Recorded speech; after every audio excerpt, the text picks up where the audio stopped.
Hi there, my name's Devin Miller, and this is my final project for my Linguistics 201 class. I decided to do English because it's my native language and I really thoroughly enjoy speaking it. I really hope you guys enjoy my presentation, and here we go. When it comes to the English language, there are so many ways that we talk to one another. Whether it's talking to your friend at a baseball game or to your boss about an important work situation, we all use different registers depending on the situation. For most of our daily lives, we use a very informal tone when speaking with others. Why is this? Well, to put it simply, it's generally easier to speak to someone in this way due to the tone of the conversation and how you're trying to portray yourself. But what exactly implies that we're using this informal tone?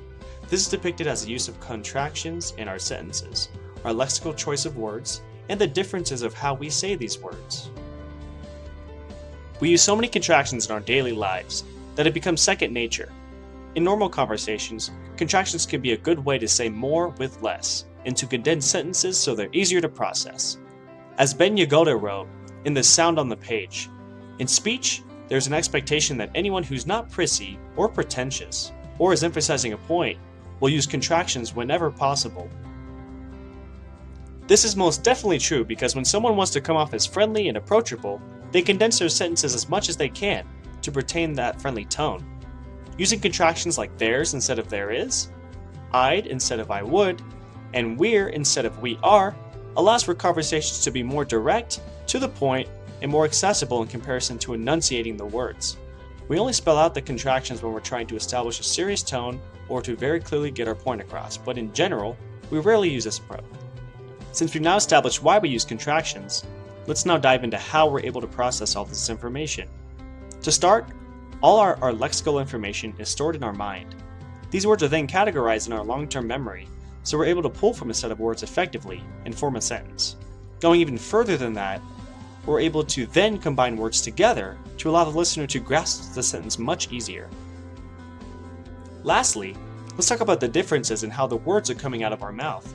Everyone pronounces words differently, and sometimes you can tell by the way a person pronounces words that he or she speaks a dialect that is different from yours. The difference allows for uniqueness whenever speaking with another individual, but we all have words that come out of our mouths in generally the same way. The main difference is how we articulate our words in comparison to one another.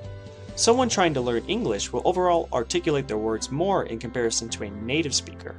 As the book Language Files states, almost all dictionaries give some guide to the pronunciation symbols where they list similar words as examples of the sounds. This is very crucial for understanding how a word is properly pronounced. This is a practical way to understand how to correctly pronounce a word, but the average native speaker acquires the ability to pronounce these words through life experiences and repetition of hearing and repeating the words. Even if someone is fluent in English, they may not pronounce every word that they say as crystal clear as you might think. The reason for this could be due to a few different things. It could be due to the region that they live in, how they practice saying the word, or even a lack of confidence in saying the word.